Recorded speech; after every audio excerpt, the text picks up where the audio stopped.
नमस्कार बच्चों, BA part 2 home science की सभी छात्राएं, हम पेपर 1 हमने शुरू कर रखा है, जिसमें आज हम पढ़ेंगे वातावरण।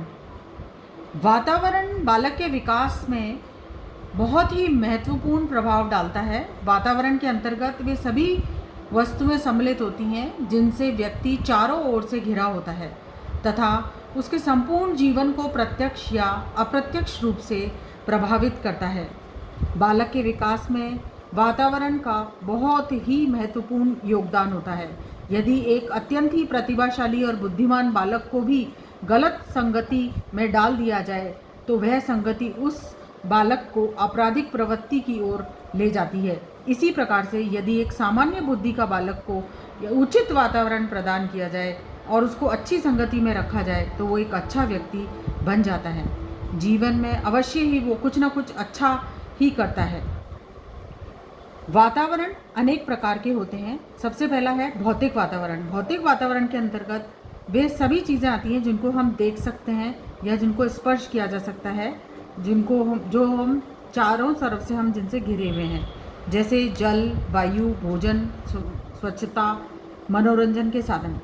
मनोवैज्ञानिक वातावरण का अर्थ है कि उन सभी मनोवैज्ञानिक दशाओं और परिस्थितियों से है जो व्यक्ति के मानसिक दशा और उसकी सोच को अनुकूल या प्रतिकूल बनाती हैं। अगर मनोवैज्ञानिक वातावरण अनुकूल होता है तो व्यक्ति को कार्य करने में आनंद आता है और वो पूरे रुचि के साथ अपना कार्य करता है और उसे सफलता भी मिलती है। लेकिन यदि वातावरण प्रतिकूल होता है तो व्यक्ति का मन उदास और निराश रहता है। वो चाहकर भी अपने कार्यों को ठीक प्रकार से नहीं कर पाता और उसको असफलता मिलती है। तीसरा होता है जन्म पूर्व वातावरण। गर्भस्थ शिशु के विकास में जन्म पूर्व वातावरण का महत्वपूर्ण योगदान होता है। यदि गर्भावस्था के दौरान गर्भवती माता को संतुलित और पौष्टिक आहार नहीं दिया जाए तो गर्भस्थ शिशु का समुचित विकास नहीं हो पाता है। गर्भस्थ शिशु कमज़ोर और अल्प वजन का रह जाता है।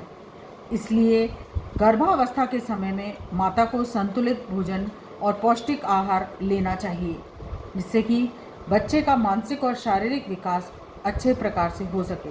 जन्म के बाद का वातावरण।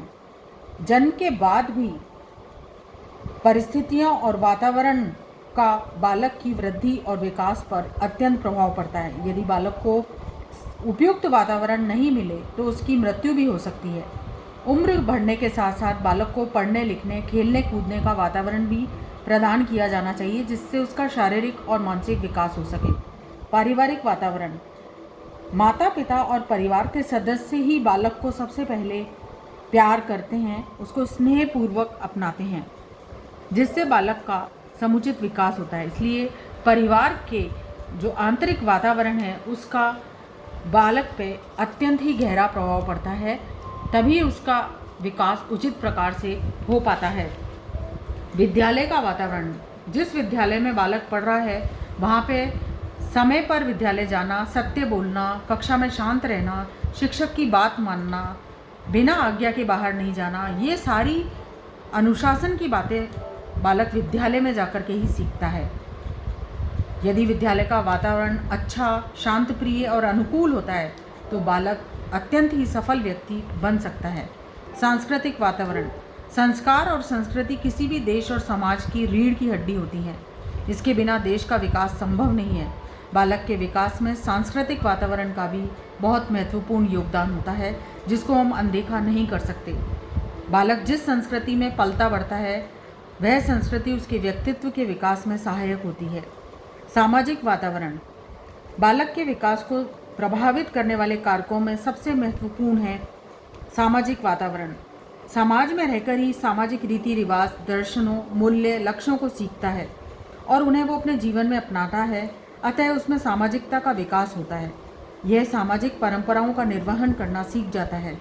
समाज में समय समय पर होने वाले विभिन्न उत्सव, पर्व, त्योहारों के आयोजन और उनमें भाग लेने से बालकों में सामाजिकता का विकास होता है। धन्यवाद।